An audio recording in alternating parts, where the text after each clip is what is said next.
The following may contain language that is not appropriate for all audiences. You know, small children, people that are easily offended, whatnot.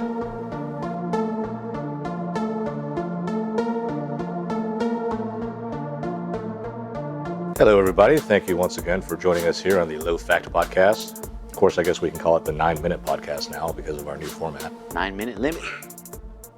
But anyway, so here's our first topic. And we might have to take a minute or two to flesh it out, but how is it that the way people act kind of sabotage us?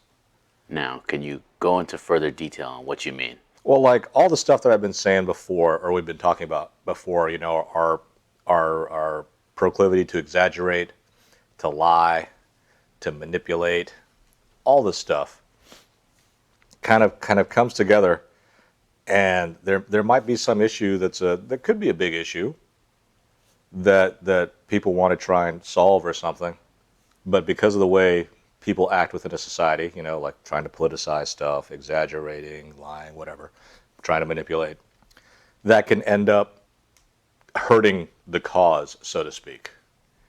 Right. And the cause that I was thinking about when I was thinking about this topic was global warming, because there's a whole cohort of people that seem to kind of exaggerate the imminence, exaggerate, or maybe not. But, you know, because people tend not to really want to pay attention to something until it's really imminent.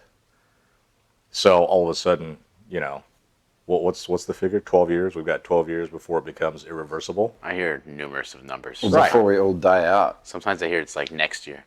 Yeah, and you know. But they've been saying that for. Yeah. Well, ever since it started in the 90s, it's always been like 5 years. Kind of like the Soviet 5-year plan. We're going to get this done in 5 years. In 5 years, it's going to be really too late. In 5 years, it's going to be too late. I mean it.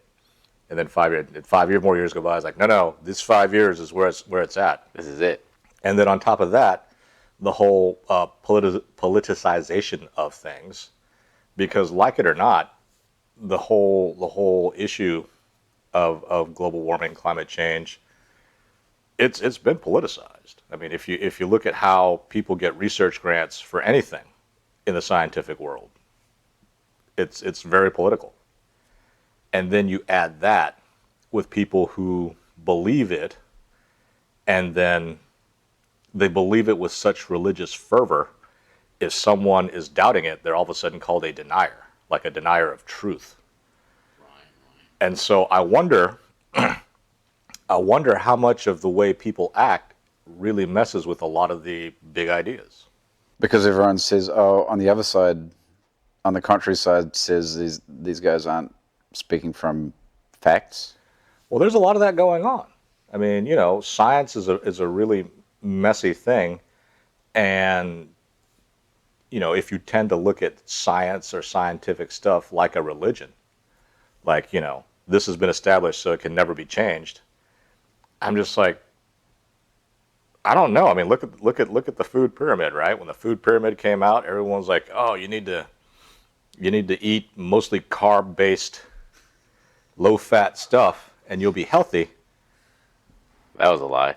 40 years of that, and we are apparently the fattest and the healthiest that the American public has been in, you know, ever. It's because all that bread. Well, that's one of the arguments. And churros. Specifically that. I suppose if you eat a diet primarily made up of churros. I ate a lot of sugar. Well, sugar's, even on that, they got that right, because it's the smallest part of the pyramid. You're not supposed to be eating that much sugar. So you're fucking up the pyramid, which is already fucked up.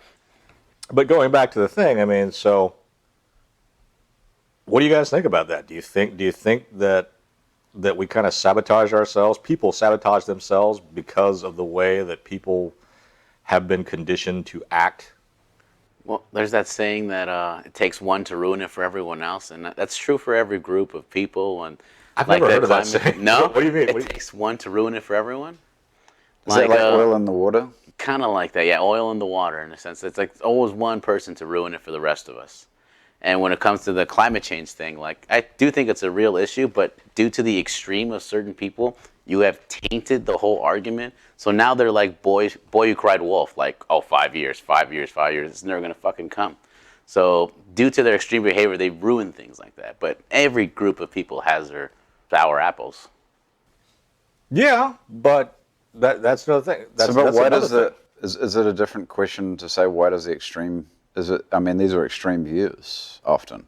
I think we've actually gone off topic, but we can talk about this topic instead. That small group of people ruins it for everybody. Well, just the extremists. Yeah, the extremists, the douchebags. Are all extremists douchebags? But maybe What's a bad extremist? I mean, what's a good extremist? I'm sorry. I can't don't know. I can't think of I any. don't know. I got nothing. But I guess part of this comes from my I don't know what a douchebag is really. Well, a douche is something completely disgusting, but that's not on topic. It's one of those weird put downs that everyone uses all the time, but no one knows what it means. I think way back in the midst of our podcast, we did have a douchebag episode. About the douche? And why it's bad for you to use it? No, the expression douchebag. Oh, douchebag? Yeah, but It's a weird term.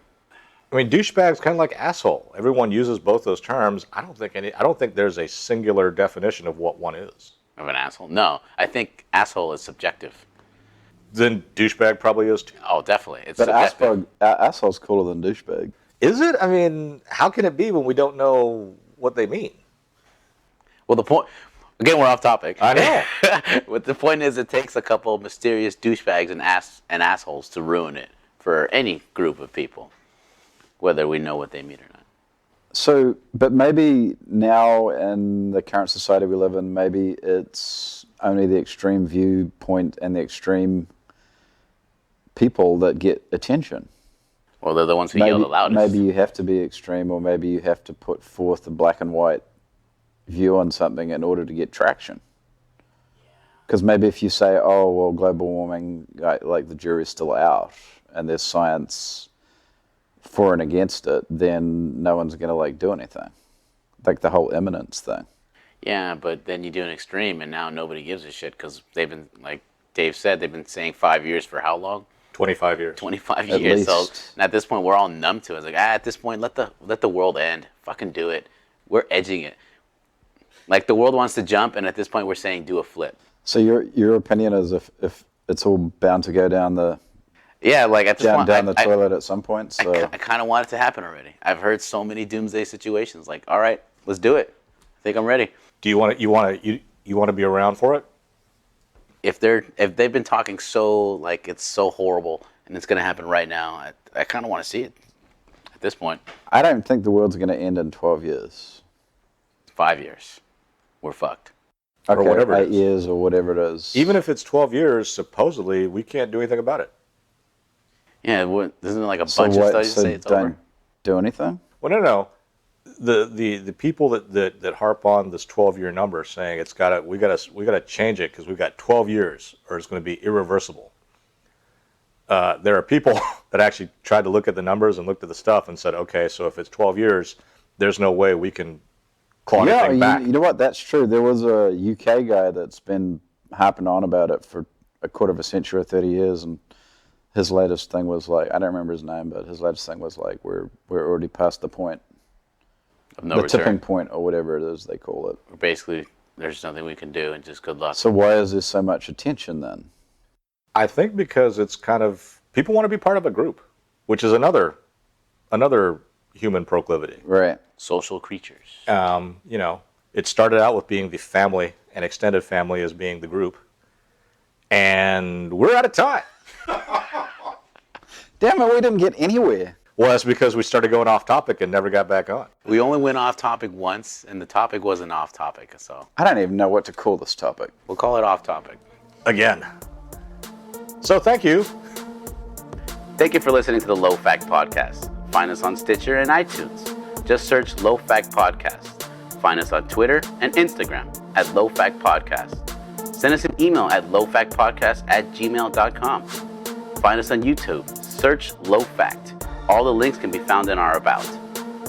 Also, look for my music on IG and Twitter at AFantasyB.